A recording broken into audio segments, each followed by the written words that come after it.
has there actually been a change in the way reporters are covering climate change? I would say that there has been a slight change, but nowhere near what we need. And I'd say that the change is largely coming from the activists and the fact that AOC has introduced the Green New Deal. Like, these are things that are coming to them as opposed to them actually doing the job that they should be doing. The way I see it, journalism's job, the purpose of journalism, is to serve the people. The purpose is to tell us the truth about what matters. And they're failing spectacularly at that right now. They're just doing an awful job. And the climate crisis should be front page news every day, and every day it's not.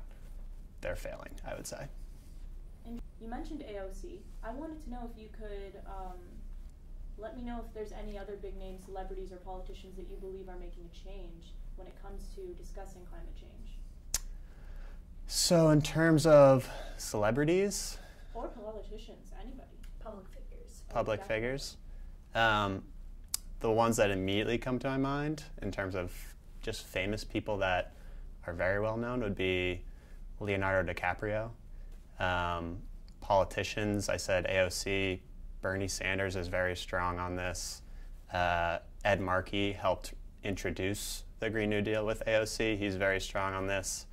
And Elizabeth Warren is also very strong on this, partially because she is smart enough to adopt Jay Inslee's plan. I don't know if you guys remember Jay Inslee, but he was a presidential nominee running on the climate crisis. That was his whole thing.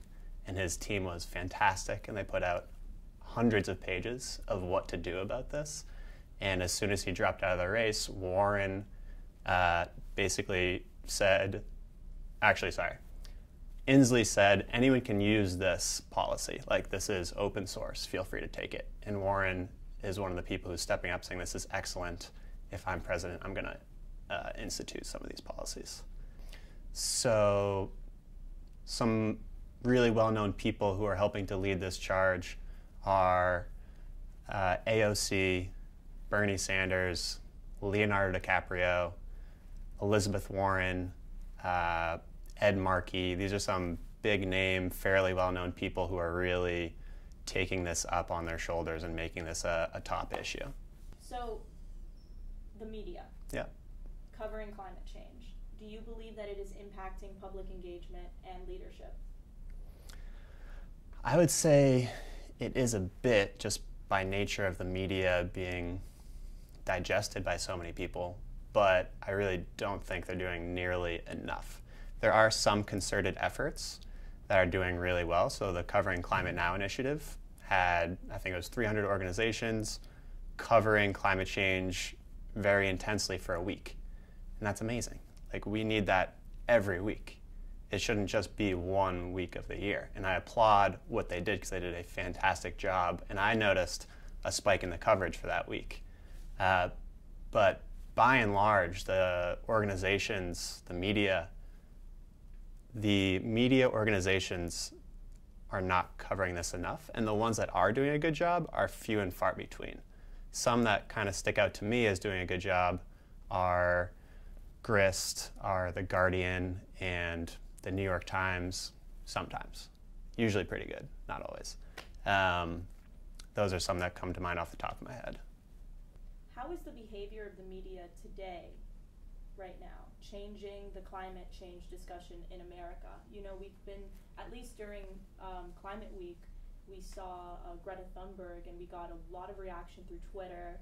So in terms of like what we've been seeing, how do you believe it's changing climate discussion? So I do think the discussion is changing, and I think media is helping with that. I don't think it's being led by media, though. I think it's being led by Greta. I think it's being led by the millions of activists around the world who are stepping up and taking to the streets on this issue. I think it's being led by the IPCC report coming out and scaring the crap out of everyone. Media is doing an okay job with it. It's not nearly enough, is my take.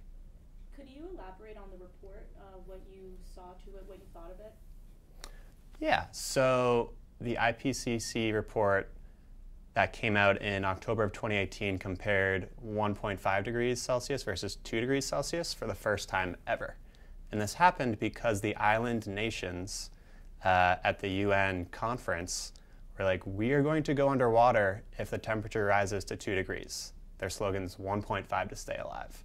And so the IPCC looked at the difference between 1.5 and 2 for the first time, and lo and behold, they found that, holy crap, 2 is really bad and 1.5 is way better.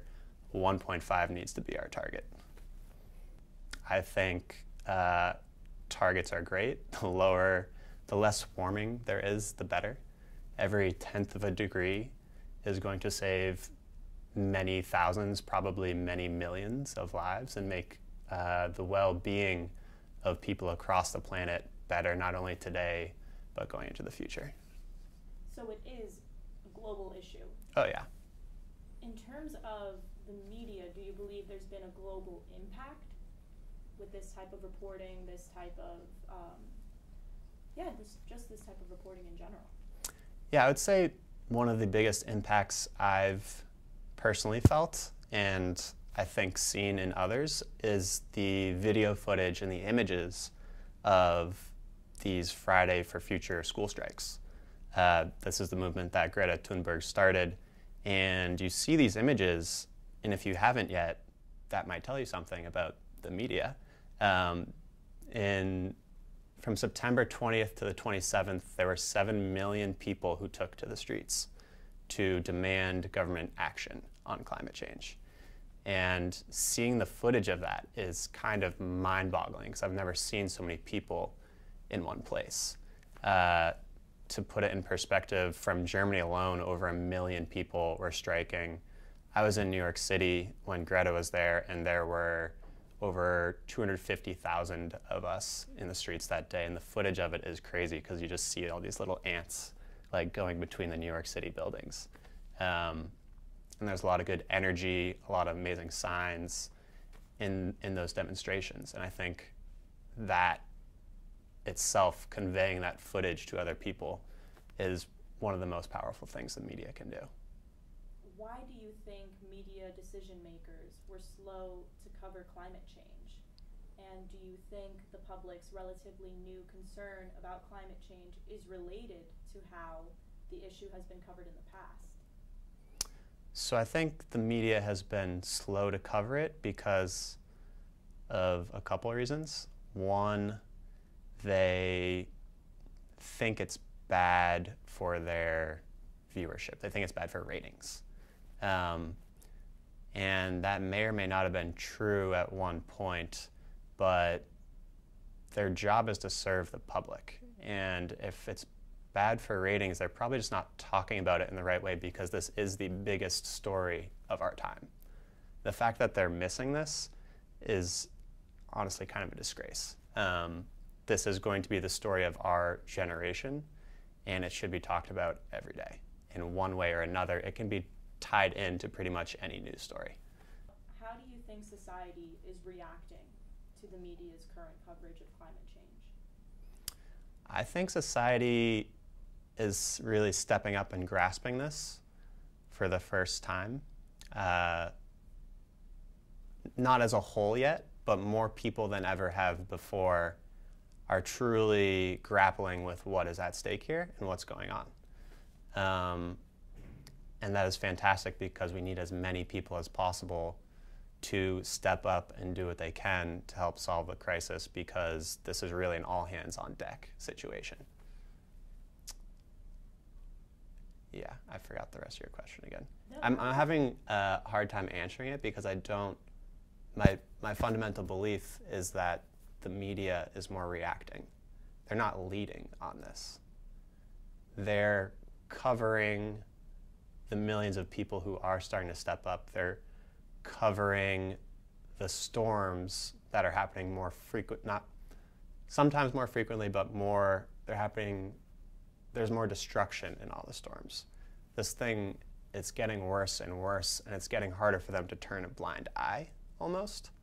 But even with the coverage of storms, in 2018, when the major news networks, this is ABC, NBC, CBS, and Fox, when they covered these hurricanes that happened in 2018, they didn't mention climate change once.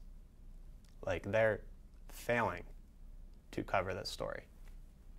Can you elaborate on what you are seeing in terms of a full-blown movement from us? Yeah, so I think in terms of the movement, it's still not where it needs to be, but it's very encouraging, and I'm very optimistic about where it's going.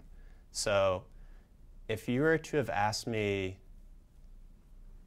if you were to have gone back a year in time and tell me that in October of 2019 we would be where we are today, I would be floored, jumping for joy, completely ecstatic, because what's happened between now and then is that the Green New Deal has been introduced, the Sunrise Movement has come out of nowhere, the Fridays for Future movement has come out of nowhere, and Extinction Rebellion, they've all basically come out of nowhere, and all of a sudden there's this mass mobilization of people of all ages, but mostly the youth, who are really starting to step up, find their voice, take to the street, and make people pay attention to this. You've been at these climate strikes and these conferences. You mentioned New York. Can you describe what you've seen? Can you describe what's going on with this public momentum, what people are saying? You speak to these people. You know, we went to one of these climate strikes too, and this was unlike anything we'd ever experienced before. Can you elaborate on that? Yeah, I would definitely encourage anyone who hasn't been and cares about this to get out there and go do it, because action is the antidote to climate despair. And when you get out there and you're with other people who care about this, it kind of brings about this sense of hope in you, which is really powerful and encouraging and therapeutic, honestly. And just seeing all these people get together around this critical issue and exercising their voices and their power is just, I find it really encouraging and probably the most powerful thing any one of us can do.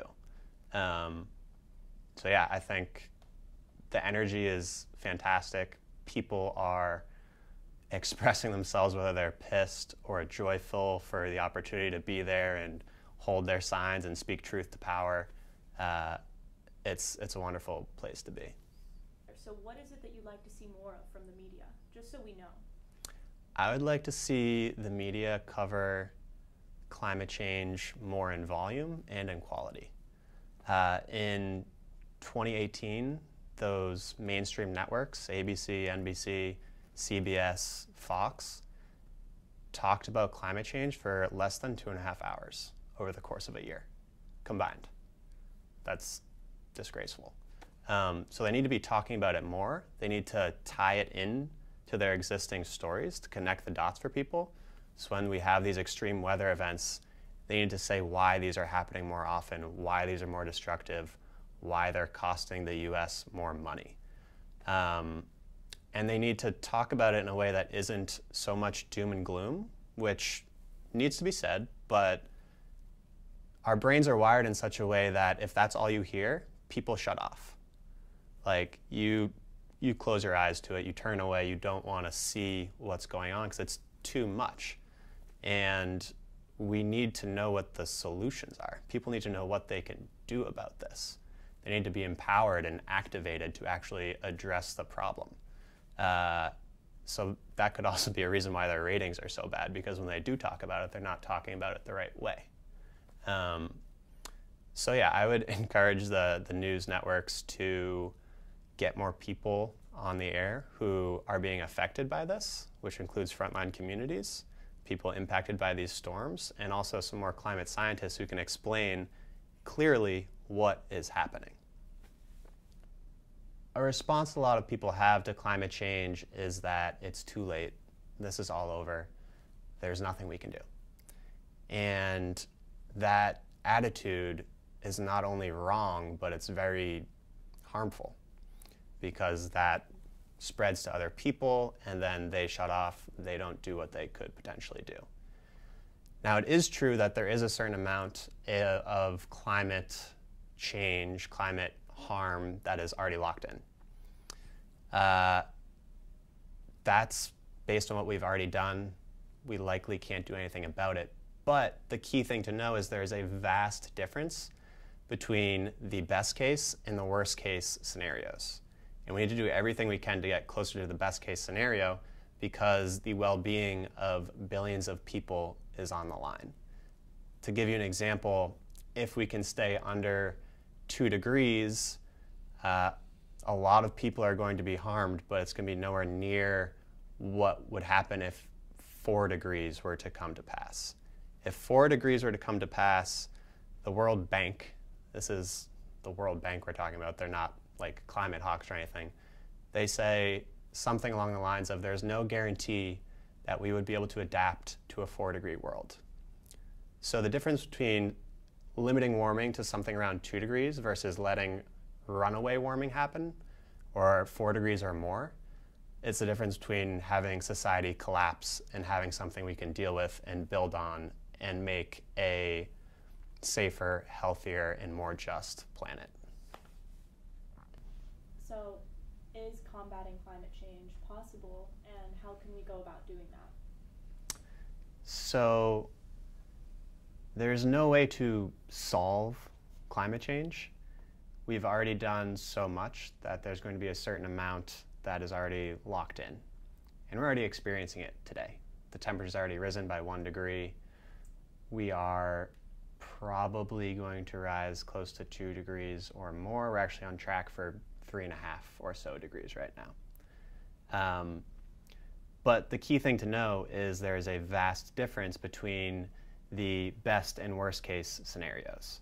If we are able to limit warming to 2 degrees or less, there will be many people who die, many people are negatively affected, but humanity will be able to overcome it and kind of get on the right path. And the solutions to climate change are all good. They make us healthier, they make our economy stronger, they make it safer for us to live where we're living, and they make the world more just by nature of what the solutions are.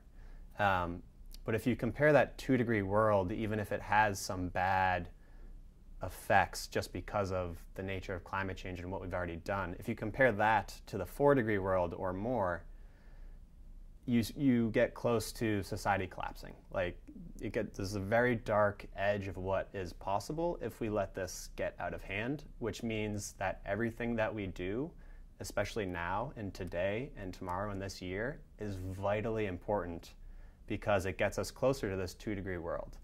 And the longer that we let it go without taking action, the more chance there is of us kind of setting off these tipping points where runaway warming could happen without us doing anything. It would just be natural cycles at that point. So don't let anyone tell you that it's too late or that what we do doesn't matter, because every 1/10 of a degree matters a ton, and all of our actions are far more powerful than we realize. And yeah, just there's this vast difference between the best and the worst case scenarios, and we need to do everything we can as quickly as we can and as justly as we can to make sure that we build the future that we want to live in. I want you to talk more about the we factor, what we could be doing as students, as people, as reporters, as moms, dads, kids. What can we do to combat climate change? Yeah, so what can we do to combat climate change? There's 2 different ways I'm going to look at this. One is I actually went out and asked a bunch of experts what the most effective thing that we can do is to stop global warming. And I asked 16 people. They're all fantastic leaders in this space, and I could boil down all their answers into 4 points, more or less. And they are to speak up, break that spiral of climate silence, talk to your friends, talk to your neighbors, talk to your coworkers, your family, everyone. Just start talking about this. Normalize that this is happening and that it's a big deal, and say why you care about it. The second thing is to vote climate, so get people into office who are prioritizing this issue, and not only vote for them, but get other people to vote for them. The third is to hold your representatives accountable once they are in office. So you can write to them, you can call them, you can go to their office, you can tweet at them, you can protest, whatever it is. Be in their ear if they're not doing enough. And if they are doing enough, you can say thank you.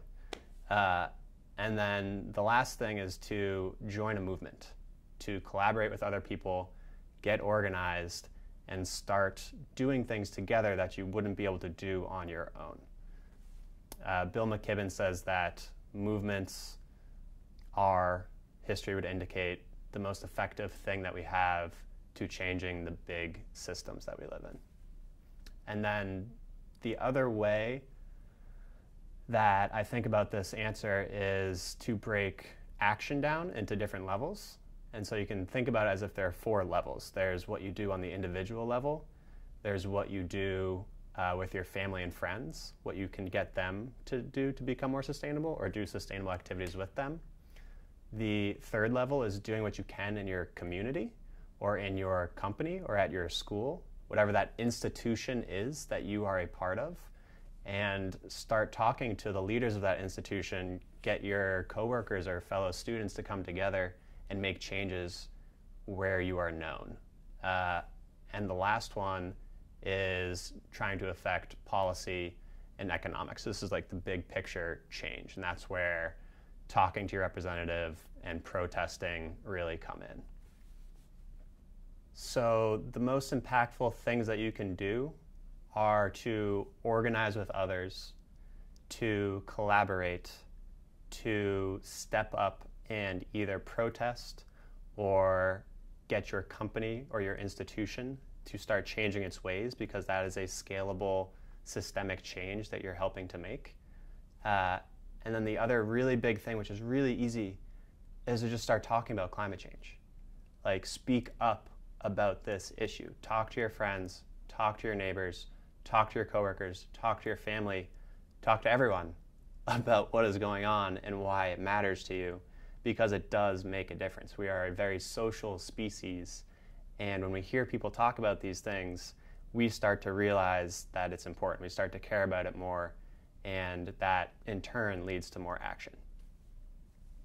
So I wanted to know if you think that there's been any notable and possible events that you believe have happened in history? So comparing where we are now to past historical events, I think the climate crisis is the biggest challenge humanity has ever faced. But we have mobilized our entire economy, our entire populations before. We did it for World War II, and we've done it for making it to the moon. And we need that kind of economic mobilization where the organizing principle of society is a certain goal. We need that attitude to address this problem and get us build as best a world as we can possibly build. It would be nice to include the role that the fossil fuel industry has played in all this, because they've dumped hundreds of millions, probably billions of dollars into disinformation campaigns that perpetrated through the media. And so an example of that is ExxonMobil from, I don't know how many decades it went on, but they bought op-eds in the New York Times that they would write to sow doubt in the minds of the people reading it of whether climate change was real or how certain we were about it. And not only does that affect the readers, but that affects the writers of the New York Times. It shifts their whole Overton window of what is okay to say or what is real. And I just think that's a piece of this that shouldn't be left out because of how powerful it has been.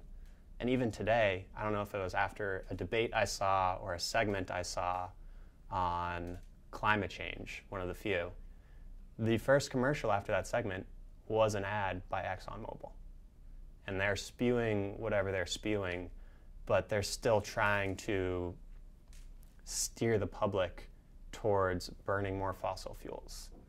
And to ignore that piece of it, I think, doesn't give you the full picture of what's actually happening here.